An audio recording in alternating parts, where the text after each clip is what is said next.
thinking about? Mortgage. Damn it. Money pouring out. And I felt a lump. I know cancer when I feel it. Where is she? What is she up to? Never calling, never saying a word. Stress. It is everyone's inferno, bedeviling our minds, igniting our nights, upending our equilibrium. But it hasn't always been so. Once, its purpose was to save us. If you're a normal mammal, what stress is about is 3 minutes of screaming terror on the savannah, after which it's either over with or you're over with. But everything changed. What once helped us survive has now become the scourge of our lives. And I just burst into tears and wept and wept. Today, scientific discoveries in the field Got him. and in the lab prove that stress is not a state of mind, but something measurable and dangerous.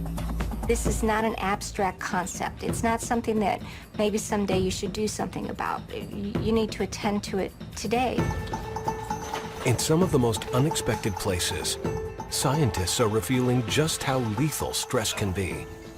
Chronic stress could do something as unsubtle and grotesque as kill some of your brain cells. The impact of stress can be found deep within us, shrinking our brains, adding fat to our bellies, even unraveling our chromosomes.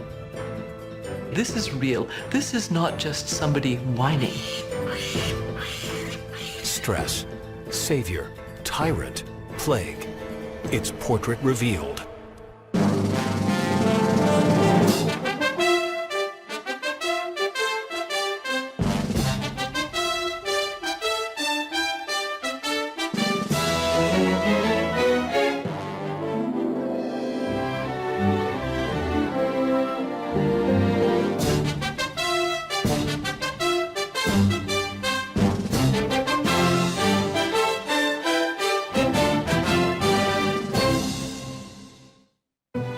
This program was made possible by contributions to your PBS station from viewers like you.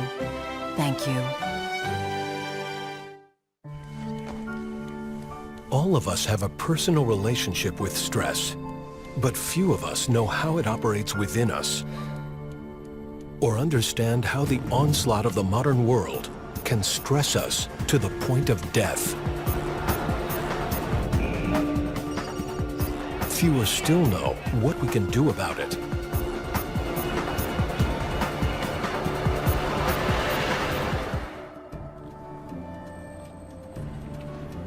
But over the last 3 decades, Stanford University neurobiologist Robert Sapolsky has been advancing our understanding of stress, how it impacts our bodies, and how our social standing can make us more or less susceptible. Is the aggregate bad news and Most of the time, you can find him teaching and researching in the high-achieving, high-stressed world of brain science. This week's paper is this huge contrast between classical. But that's only part of his story.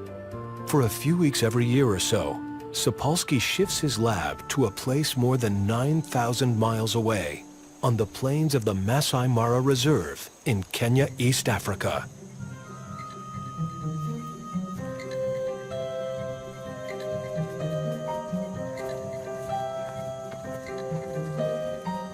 Robert Sapolsky first came to Africa over 30 years ago on a hunch. He suspected he could find out more about human stress and disease by looking at non-humans. And he knew just the non-humans. You live in a place like this, you're a baboon, and you only have to spend about 3 hours a day getting your calories. And if you only have to work 3 hours a day, you got 9 hours of free time every day to devote to making somebody else just miserable.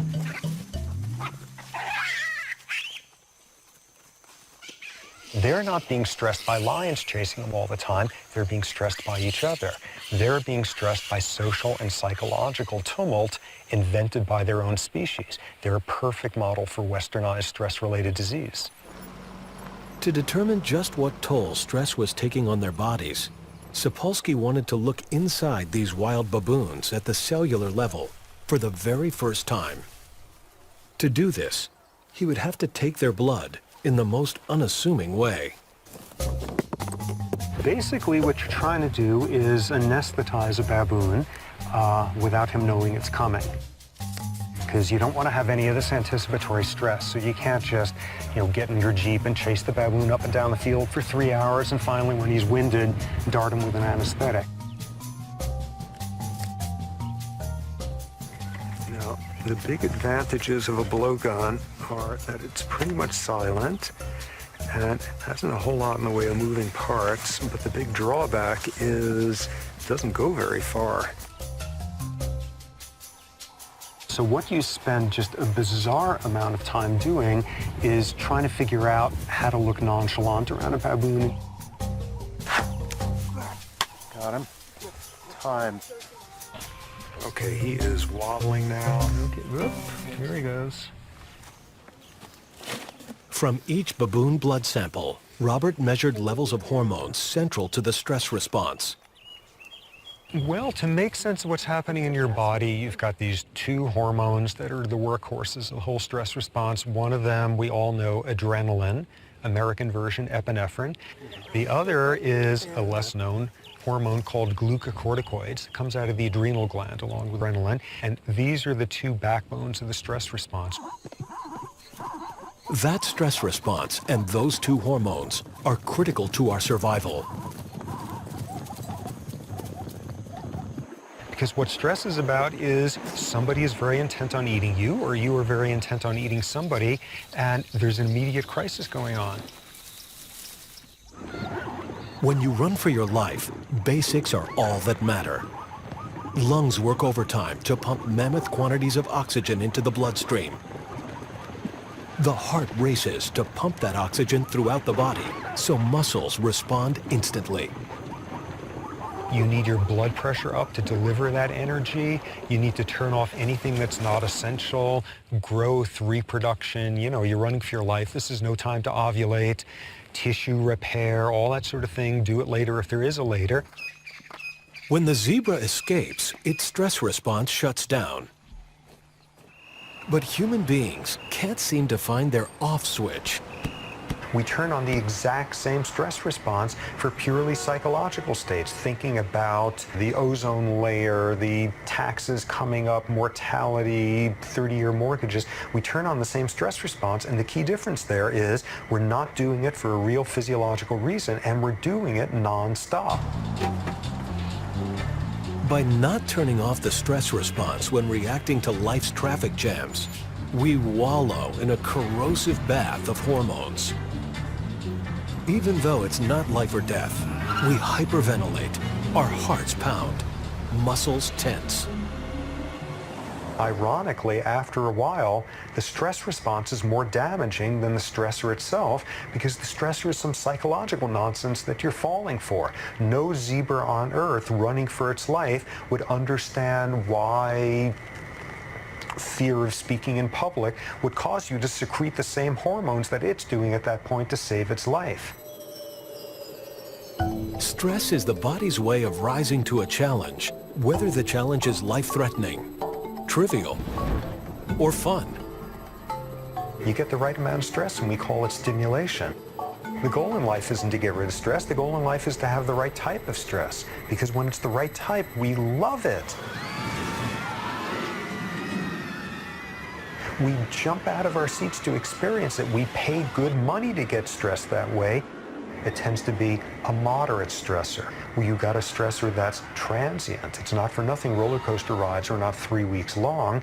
And most of all, what they're about is you relinquish a little bit of control in a setting that overall feels safe. But in real life, for so many of us primates, including Robert's baboons, control is not an option.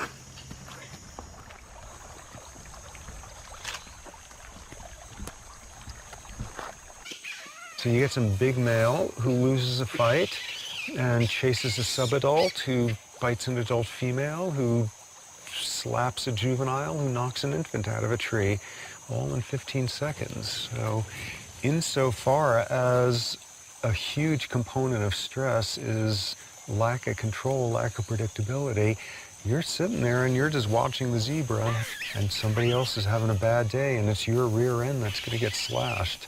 So tremendously psychologically stressful for the folks further down on the hierarchy. One of Robert's early revelations was identifying the link between stress and hierarchy in baboons. Some baboon troops are over 100 strong. Like us, they have evolved large brains to navigate the complexities of large societies. Survival here requires a kind of baboon political savvy, with the most cunning and aggressive males gaining top rank and all the perks. Females for the choosing, all the food they can eat, and an endless retinue of willing groomers. Every male knows where he stands in society, who can torture him, whom he can torture, and who in turn the torturee can torture.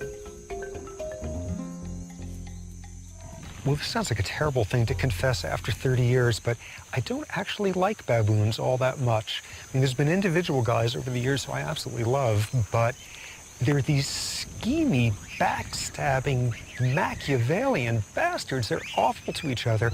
So they're great for my science. I mean, I'm not out here to commune with them. They're perfect for what I study.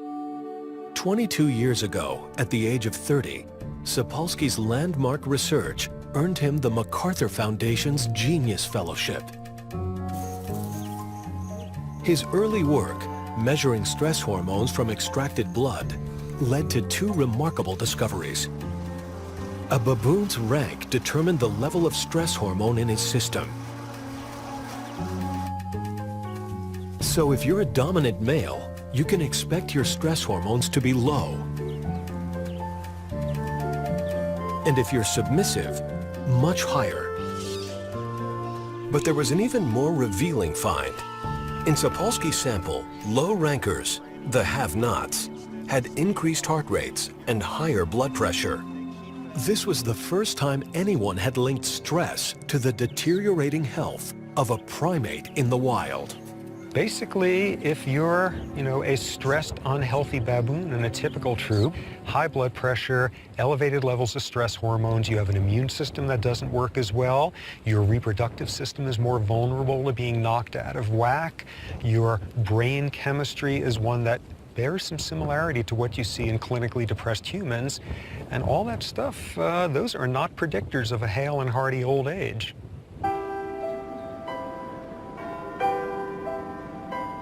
Could this also be true for that other primate? As Robert Sapolsky was monitoring stress in baboons, Professor Sir Michael Marmot was leading a study in Great Britain that tracked the health of more than 28,000 people over the course of 40 years. It was named for Whitehall, citadel of the British Civil Service, where every job is ranked in a precise hierarchy.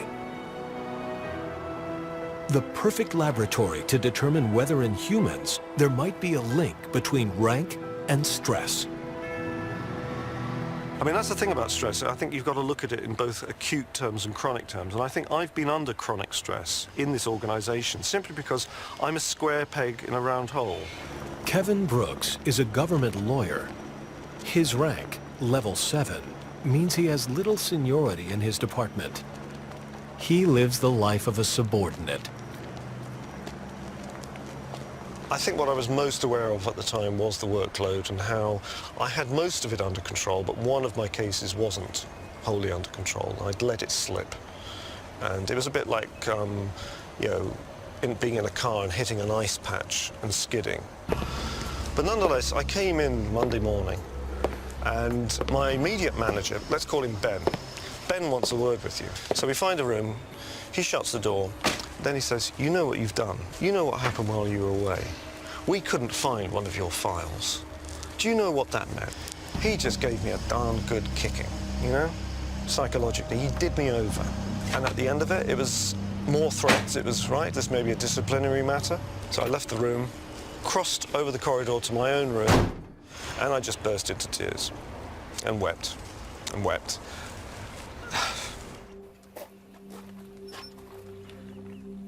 Sarah Woodall also works for the government.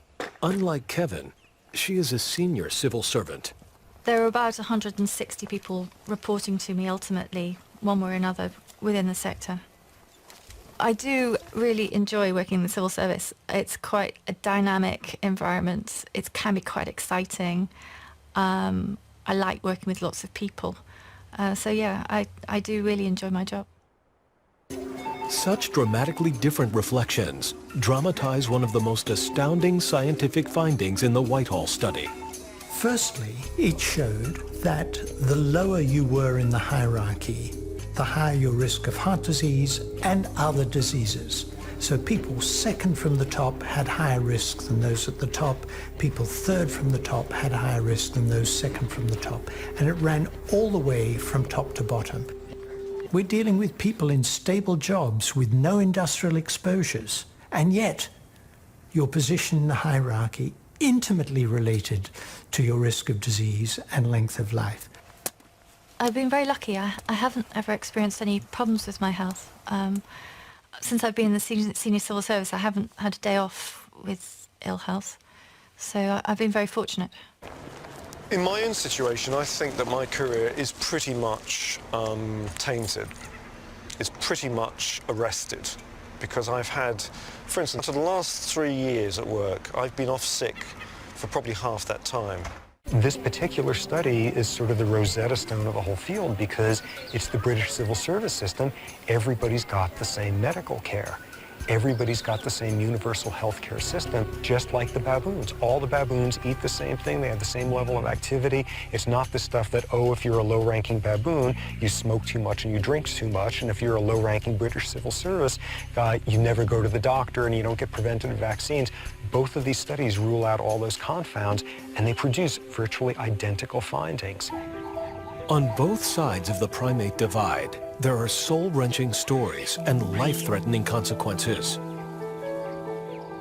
For every subordinate like Kevin living a life of baboon uncertainty, there is an alpha strutting his stuff, glorying in power over someone else, someone unsuspecting, someone low-ranking.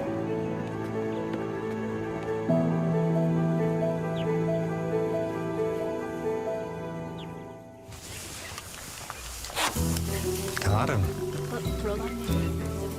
1246. Do either of you see where the dart is? Yeah, I do. Okay, guys, who do you think's higher ranking? Our guy. Yeah.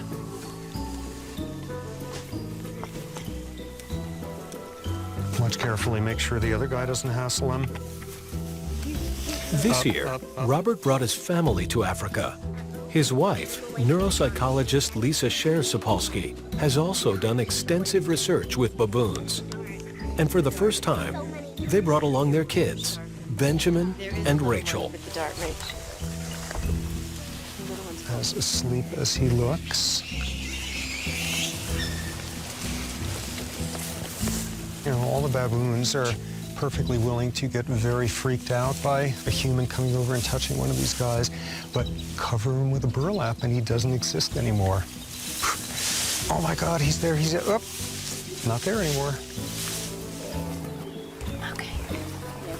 So this is not quite like take your kids to work day, but you know, this is a pretty central feature of who I am by now and who my wife and I are. And you know, if our kids want to know where we came from, this is pretty fundamental.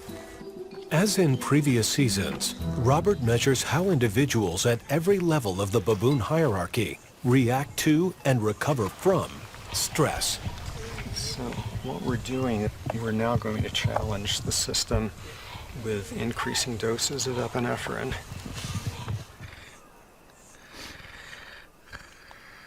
The baboon's response is immediately picked up in its blood, vital signs that can be deep frozen in perpetuity. It's this storehouse of potential knowledge, and I got 30 years of those blood samples frozen away at this point because you never know when some new hormone or some new something or other pops up, and that's the thing to look at and start pulling out those samples back to when, you know, Jimmy Carter was president. 150. I'm 25. Anticipating the long reach of stress is a recent idea. For when Robert was Rachel's age, scientists believed stress was the cause of only one major problem. This is a picture of a major American personnel problem. An ugly sore that doctors call a peptic ulcer, eating away at the wall of a man's stomach. Those stomach pains that you talk about, the gnawing, the burning, those are obvious symptoms of gastric ulcer. 30 years ago, what's the disease that comes to everybody's mind when you mention stress? It's ulcers. Stress and ulcers, stress and ulcers. And this was the first stress-related disease discovered, in fact, 70 years ago. What I want you to do is to work on your attitude. My attitude? That's right. Ulcers breed on the wrong kind of feelings. You've got to be honest with yourself about the way you feel about it. Finding a new doctor sounds like a better answer to me. The connection between stress and ulcers was mainstream medical gospel until the early 1980s. Then, Australian researchers identified a bacteria as the major cause of ulcers. And this overthrew the entire field. It's got nothing to do with stress. It's a bacterial disorder. And I'm willing to bet half the gastroenterologists on earth, when they heard about this, went out and celebrated that night. This was like the greatest news. Never again were they going to have to sit down their patients and make eye contact and ask them, how's it going? So anything stressful, it's got nothing to do with stress. It's a bacterial disorder. So no longer would the solution be stress management. Now, it could be something as simple as a pill. It was a major breakthrough. Stress didn't cause ulcers. Case closed. But a few years later, the research took a new twist. Scientists discovered that this ulcer-causing bacteria wasn't unique. In fact, as much as 2/3 of the world's population has it. So why do only a fraction of these people develop ulcers? Research revealed that when stressed, the body begins shutting down all non-essential systems, including the immune system. And it became clear that if you shut down the immune system, stomach bacteria can run amok. Because what the stress does is wipe out the ability of your body to begin to repair your stomach walls when they start rotting away from this bacteria. So stress can cause ulcers by disrupting our body's ability to heal itself. If stress can undermine the immune system, what other havoc can it wreak? One answer comes from a colony of captive macaque monkeys near Winston-Salem, North Carolina. People think of stress as something that keeps them up at night or something that makes them yell at their kids. But when you ask me, what is stress? I say, look at it. It's this huge plaque in this artery. That's what stress is. For 2 decades, Dr. Carol Shively has been studying the arteries of macaques. Like baboons and British civil servants, these primates organize themselves into distinctly hierarchical groups and subject one another to social stress. Stress hormones can trigger an intense negative cardiovascular response, a pounding heart, and increased blood pressure. So if stress follows rank, would the cardiovascular system of a high-ranking macaque, call him a primate CEO, be different from his subordinate? When Shively looked at the arteries of a dominant monkey, one with little history of stress, its arteries were clean. But a subordinate monkey's arteries told a grim tale. A subordinate artery has lots more atherosclerosis built up inside it than a dominant artery is. Stress and the resulting flood of hormones had increased blood pressure, damaging artery walls, making them repositories for plaque.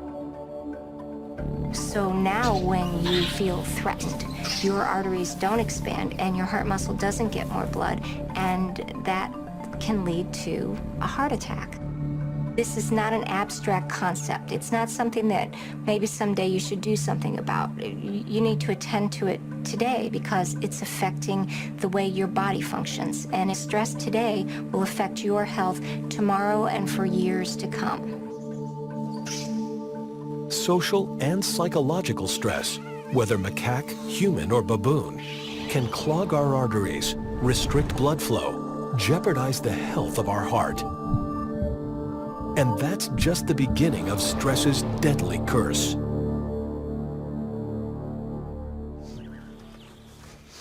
Robert's early research demonstrated that stress can work on us in an even more frightening way. Well, back when I was starting in this business, what I wound up focusing on was what seemed an utterly implausible idea at the time, which was chronic stress and chronic exposure to glucocorticoids could do something as unsubtle and grotesque as kill some of your brain cells. As a PhD candidate at Rockefeller University in the early 80s, Sapolsky collaborated with his mentor, Dr. Bruce McEwen, to follow the path of stress into the brain. They subjected lab rats to chronic stress and then examined their brain cells. The team made an astonishing find. While the cells of normal rat brains have extensive branches, stressed rats' brain cells were dramatically smaller. And what was most interesting in many ways was the part of the brain where this was happening, hippocampus. You take intro neurobiology anytime for the last 5,000 years, and what you learn is hippocampus is learning and memory. Stress in these rats shrank the part of their brain responsible for memory. Stress affects memory in two ways. Chronic stress can actually change brain circuits so that we lose the capacity to remember things as we need to. Very severe acute stress can have another effect, which is often we refer to as stress makes you stupid, which is making it impossible for you over short periods of time to remember things you know perfectly well. We all know that phenomenon. We all know that one from back when we stressed ourselves by not getting any sleep at all, and the next morning at 9 o'clock, we couldn't remember a single thing for that final exam. You take a human and stress them big time, long time, and you're going to have a hippocampus that pays the price as well. In addition to undermining our health, stress can make us feel plain miserable. Carol Shively set out to find out why. She began not with misery, but with pleasure. Shively suspected that there was a link between stress, pleasure, and where we stand on the social hierarchy. Just like stress, pleasure is linked to the chemistry of the brain. When a neurotransmitter called dopamine is released in the brain, it binds to receptors signaling pleasure. Shively used a PET scanner to examine the brain of a non-stressed primate, our primate CEO. What we see is that the brains of dominant monkeys light up bright with lots of dopamine binding in this area that's so important to reward and feeling pleasure about life. Shively then looked at the subordinate's brain. What we discovered is that the brains of the subordinate monkeys are very, very dull because there's much less receptor binding going on in this area. Why is that? What is it about this area of the brain? When you have less dopamine, everything around you that you would normally take pleasure in is less pleasurable. So the sun doesn't shine so bright, the grass is not so green, food doesn't taste as good. It's because of the way your brain is functioning that you're doing that, and your brain's functioning that way because you're low on the social status hierarchy. One feature of low rank is being low ranking, the reality. An even stronger feature by the time you get to humans is not just being low ranking or poor, it's feeling low ranking or poor. And one of the best ways for society to make you feel like one of the have-nots is to rub your nose over and over and over again with what you don't have. Richmond, California, a town where society's extremes can be spotted right from your car. This is cardiologist Jeffrey Ritterman's regular commute. You can learn a lot about the stress and health outcome just from the neighborhoods you visit. In this neighborhood, the life expectancy is quite good, and most of the people are pretty healthy. And as we reach the top of the hill, it gets to be a little bit less privileged. And as we make this transition, the social status begins to drop, and correspondingly, in those areas, the health outcome is much worse. And these people are not going to have the same life expectancy as the people in the middle-class area we started in.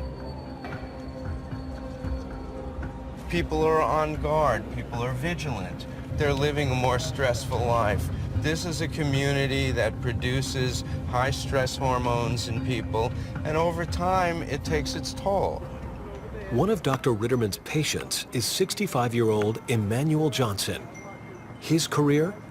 Guidance counselor in one of America's most dangerous neighborhoods. Well, last year, I think we had 47 homicides. You know, in the last 4 days, we had 11 shootings, 3 deaths. And I just know 9 times out of 10, it's going to be a relative or someone that the kids know. For Emmanuel Johnson, there is a price for chronic exposure to this stress. 5 years ago, I had a heart attack. I'm a diabetic too. I have to work on it constantly. I've been in this business 20 years, so it's stressful, just working the job. So over the years, the cholesterol, the blood pressure, the sugar came on later, but the stress was always there long before they came on. Emmanuel Johnson's body may be telling yet another story of stress. The Whitehall study in England found an incredible link between stress, your position in the social hierarchy, and how you put on weight. So it may not be just putting on weight, but also the distribution of that weight. And the distribution of that weight, putting it on round the center, is related to position in the hierarchy, and that in turn may be related to chronic stress pathways. So we said, does that happen in monkeys? Because they organize themselves in a hierarchy too. And it turns out that it does. Subordinate monkeys are more likely to have fat in their abdomen than are dominant monkeys. I think the most amazing observation that I've made in my lab is this idea that stress could actually change the way you deposit fat on your body. To me, that was a bizarre idea that you could actually alter the way fat is distributed. Sapolsky, Shively, and others think stress could be a critical factor in the global obesity epidemic. Even worse, fat brought on by stress is dangerous fat. You know that fat carried on the trunk or actually inside the abdomen is much worse for you than fat carried elsewhere on the body. It behaves differently. It produces different kinds of hormones and chemicals and has different effects on your health. Whatever it is that works for an individual, they need to value stress reduction. I think the problem in our society is that we don't value stress reduction. We, in fact, value the opposite. We admire the person who not only multitasks and does 2 things at once, but does 5 things at once. We kind of admire that person. How do they manage that, you know? Well, that's incredibly stressful way to live. We have to change our values and value people who understand a balanced and serene life.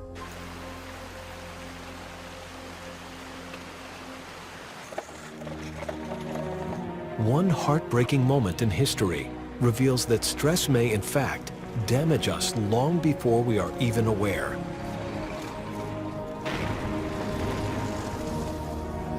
Holland, late 1944. A brutal winter and a merciless army of occupation conspire to starve a nation. It is known as the Dutch Hunger Winter. For those who survive today, these are haunting memories. Ik had niks. Ik kon hem niet zelf voeden meer. Het leek wel of ik de tering had, zo ziek was ik. En dan moet je voor zo'n kind gaan zorgen. Vond ik heel erg. Dat heb ik gedaan op de Dam, naast het paleis. En ik heb gevraagd aan de kosteres, wilt u zolang als de oorlog duurt mijn kindje grootbrengen? Want ik kan het niet. Dutch researcher Tessa Roseboom had heard many of those tragic memories. She and her team wanted to know if there were any lingering effects. Roseboom knew that our bodies respond to famine in much the same way they respond to other stressors. So she set out to see if the fetuses of women pregnant during these arduous days could possibly be affected by stress. Because of meticulous record-keeping by the Dutch, Roseboom was able to identify over 2,400 people who could have been impacted. She and her team analyzed the data from those born during and after the famine and came to a surprising conclusion. I think that you could say that these babies were exposed to stress in fetal life, and they're still suffering the consequences of that now, 60 years later. Many of the Dutch hunger winter children live today, all in their 60s. Many still bear the scars of war. We found that babies who were conceived during the famine have an increased risk of cardiovascular disease. They have more hypercholesterolemia. They are more responsive to stress. And they generally are in poorer health than people who were born before the famine or conceived after it. Researchers think that stress hormones in a mother's blood triggered a change in the nervous system of the fetus as it struggled with starvation. This was the fetus's first encounter with stress. 6 decades later, the bodies of these Dutch hunger winter children still haven't forgotten. What we now know is it's not just your fat cell storage that winds up being vulnerable to events like this. It's your brain chemistry. It's your capacity to learn as an adult. It's your capacity to respond to stress adaptively rather than maladaptively. How readily you fall into depression. How vulnerable you are to psychiatric disorders. Yet another realm in which early experience and early stress can leave a very bad footprint. If I had had an option, I would not have opted to be bipolar. But now that I am bipolar, I'll have to live with it. Dus dan heb je dat gevoel van als je wat soepeler leeft, dat je dat niet hebt. Ik kan het niet echt zeggen. Ik ben wel gauw boos. What the Dutch hunger winter phenomenon is about is experience environment starts long before birth, and adverse, stressful environments can leave imprints, can leave scars lasting a whole lifetime.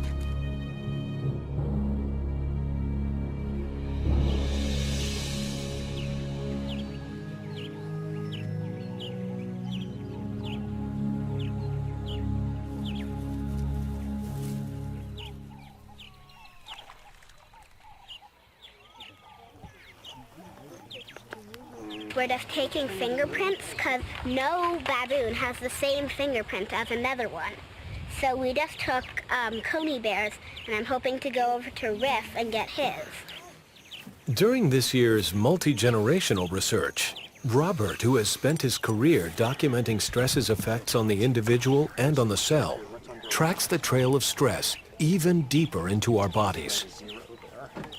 One of the most interesting new directions of stress research is taking the effects of stress down to a nuts and bolts level of how cells work, how genes work, that half a dozen years ago nobody could have imagined.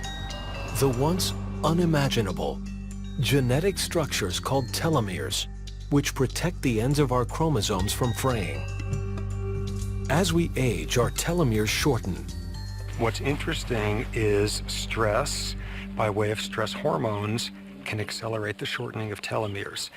So the assumption is for the exact same aged guys, if you're a low-ranking guy who's just marinating in stress hormones, your telomeres are going to be shorter. So how does this formidable finding apply to us? San Rafael, California. Once a week, Janet Lawson keeps a very important appointment. She joins other mothers who share circumstances that produce chronic, unremitting stress. So, but she loses her balance, and that's the scary part. So we just went out actually last night and bought a new helmet just for fun. And I found that as she's getting older and wanting more independence, it's getting harder. Each of these women is mother to a disabled child. And then for us, my son's only 8, and there's enough I can handle, and I don't allow myself to go too much out. I can't. I had a friend recently who said to me, you know, I think you really should consider putting Lexi in a home. And that was really stressful in and of itself to think, wow. So, sorry. No, don't be sorry, hon. So it's like, wow, how could you even say that? She's, you know, a little girlfriend. She's, even though she can't really communicate, she loves. She loves. She loves. She loves life. She loves. These remarkable women came to the attention of biologist Dr. Elizabeth Blackburn. I didn't directly know the individuals, but I know the stories. I'm a mother myself, and so when I heard about this cohort, I really thought it was worthwhile finding out what really is happening at the heart of the cells in these mothers who are doing such a difficult thing for such a long time. Dr. Blackburn is a leader in the field of telomere research. We have 46 chromosomes, and they're capped off at each end by telomeres.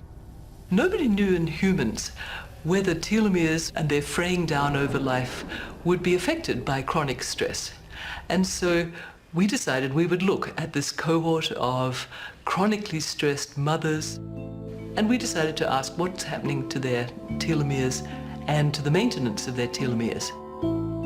What we found was the length of the telomeres directly relates to the amount of stress somebody is under and the number of years that they've been under the stress. Such stressed mothers became the focus of a study by Dr. Blackburn's colleague, psychologist Alyssa Eppel. Mothers of young children are a highly stressed group. They're often balancing competing demands like work and child rearing, and often don't have time to take care of themselves. So if you add on top of that the extra burden of caring for a child with special needs, it can be overwhelming. It can tax the very reserves that sustain people. And if they're stressed, if they report stress, they tend to die earlier. These women have shortened telomeres, decreased activity of this enzyme, and very, very rough number for every year you were taking care of a chronically ill child, you got roughly 6 years worth of aging. This is real. This is not just somebody whining. This is real, medically serious aging going on, and we can see that it's actually caused by the chronic stress. But there is hope. Dr. Blackburn co-discovered an enzyme, telomerase, that can repair the damage. It's what I always call it, the threat of hope. Preliminary data suggests that a meeting of minds such as this may actually have a health benefit by stimulating the healing effects of telomerase. And laugh. And laugh. If you don't laugh, forget it. You can't handle it. What I found is that the humor is something, there's a certain level of black humor that we have about our kids that only we appreciate. We are the only ones who get the jokes, and in a way, we're the only ones who are allowed to laugh at the jokes. One of the questions in the stress field is, what are the active ingredients that reduce stress and that promote longevity? And compassion and caring for others may be one of those most important ingredients. So those may be the factors that promote longevity and increase telomerase and keep our cells rejuvenating and regenerating. So perhaps connecting with and helping others can help us to mend ourselves and maybe even live longer, healthier lives. 20 years ago, Robert got a shocking preview of this idea. The first troop he ever studied, the baboons he felt closest to and had written books about, suffered a calamity. It would have a profound effect on his research. The Kikarok troupe is the one I started with 30 years ago. And they were your basic old baboon troupe at the time, and which means males were aggressive and society was highly stratified and females took a lot of grief, and your basic off-the-rack baboon troupe. And then about, by now, almost 20 years ago, something horrific and scientifically very interesting happened to that troupe. The Kikarok troupe took to foraging for food in the garbage dump of a popular tourist lodge. It was a fatal move. The trash included meat tainted with tuberculosis. The result was that nearly half the males in the troupe died. Not unreasonably, I got depressed as hell and pretty damn angry about what happened. You know, you're 30 years old, you can afford to expend a lot of emotion on a baboon troupe, and there was a lot of emotion there.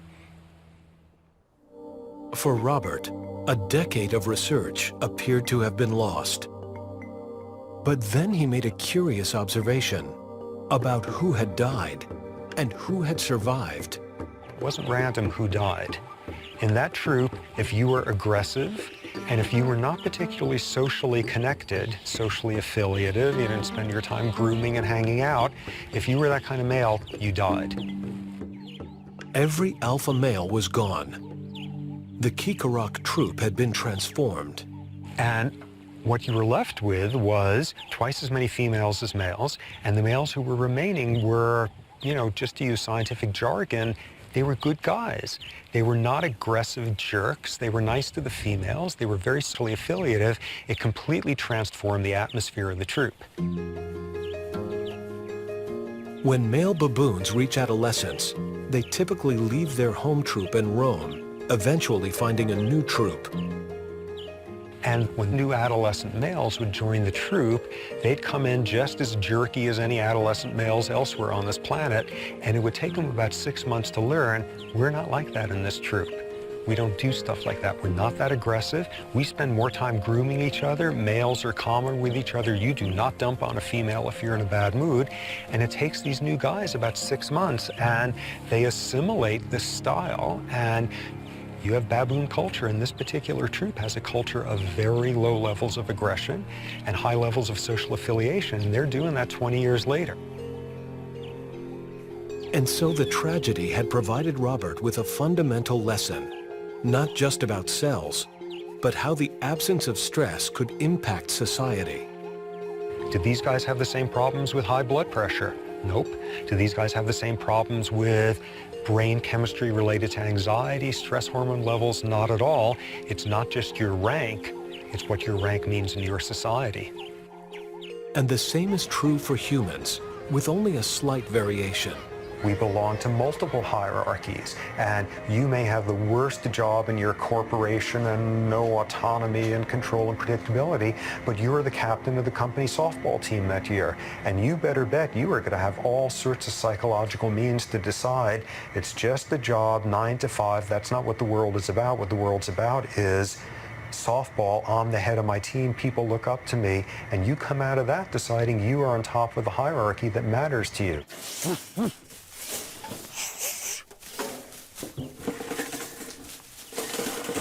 Well, that worked. And lots of baboon poop.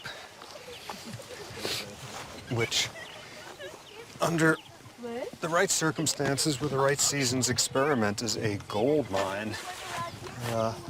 Unfortunately, this time around, it's just a cage to have to clean now.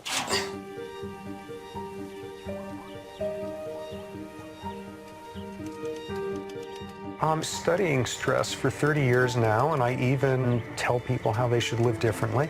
So presumably I should have incorporated all of this, and the reality is, like, I'm unbelievably stressed and type A and poorly coping, and like, why else would I study this stuff 80 hours a week? No doubt everything I advise is going to lose all its credibility if I keel over dead from a heart attack in my early 50s. Nah, I'm not good at dealing with stress. You know, one thing that works to my advantage is I love my work and I love every aspect of it, so that's good. But nonetheless, this is pretty clearly a different place than the savannah in East Africa.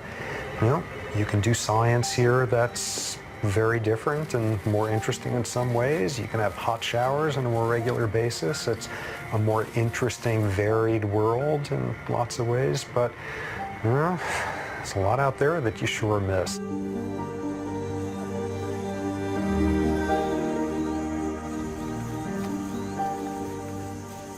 It is a pretty miraculous place where every meal tastes good and you're 10 times more aware of every sensation. This is a hard place to come to year after year without getting, I think, a very different metabolism and temperament. I'm more extroverted here, I'm more happy. It's a hard place not to be happy.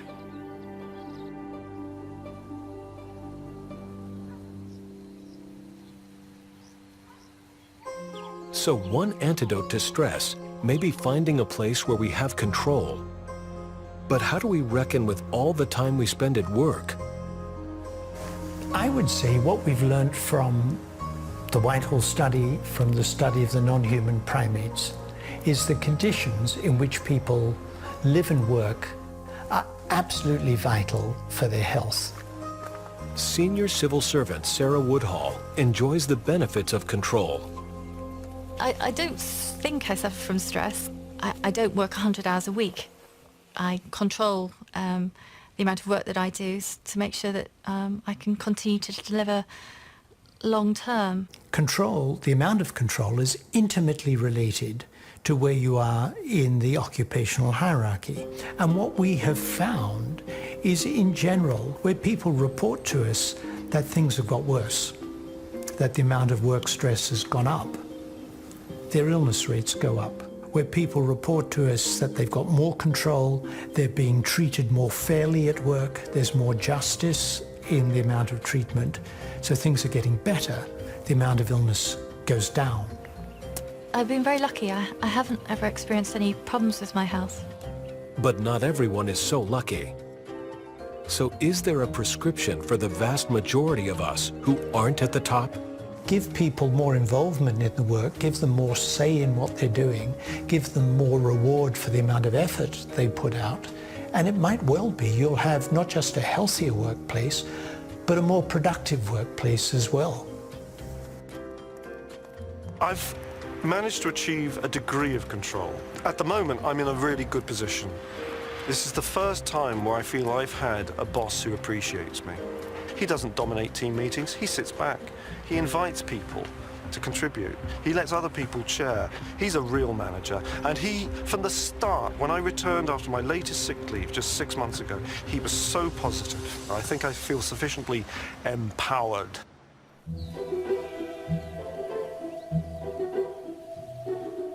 Who would have imagined that Robert's baboons would point us humans towards a stress-free utopia? This may sound a little fanciful, but I think what we're trying to create is a better society. The implications, both of the baboons and of the British civil servants, is how can we create a society that has the conditions that allow people to flourish? And that's where this is heading, to create a better society that promotes human flourishing. So what do baboons teach the average person in there? Don't bite somebody because you're having a bad day. Don't displace on them in any sort of manner. Social affiliation is a remarkably powerful thing, and that's said by somebody who lives in a world where ambition and drive and type A-ness and all of that sort of thing dominates. Those things are real important, and one of the greatest forms of sociality is giving rather than receiving, and all of those things make for a better world. Another one of the things that baboons teach us is if they're able to, in one generation, transform what are supposed to be textbook social systems sort of engraved in stone, we don't have an excuse when we say there's certain inevitabilities about human social systems. And so, the haunting question that endures from Robert's life work: are we brave enough to learn from a baboon? The Kikarock troupe didn't just survive without stress, they thrived. Can we?